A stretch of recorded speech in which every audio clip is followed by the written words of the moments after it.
এই ষ্টলখন একজন মানুহে বনাব দিছিলে আমাক আৰু তেখেতে এই ষ্টলখন ব্যৱহাৰ কৰিব মোবাইল এক্সেচৰিজ মানে বিক্ৰীৰ যিবিলাক ষ্টল হয় তেনেকুৱা টাইপত মানে মুভমেণ্ট কৰিব পৰা ব্যৱস্থা কৰি লৈছে।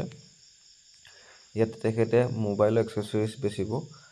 গতিকে তেনেকুৱা ধৰণৰ ব্যৱসায়বিলাক আনকমন হয়। তেওঁ এইটো আনকমন এটা ব্যৱসায় আৰম্ভ কৰিছে চাগে। এখন ফুড ষ্টল হয়। ফুড ষ্টলৰ জেগাত তেখেতে মোবাইল এক্সেচৰিজ বস্তু মানে বেচিব।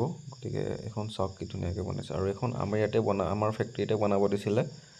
গতিকে আমি বনাই দিলোঁ তেখেতক। তেখেতে বিৰুবাৰীত বহাব।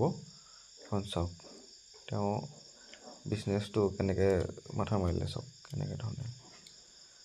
গতিকে এইটো এটা আনকমন ব্যৱসায় হয়। মই ফাৰ্ষ্ট টাইম বনাই দিছোঁ এনেকুৱা ধৰণৰ কাৰ্ড। আপোনালোকে চাওক।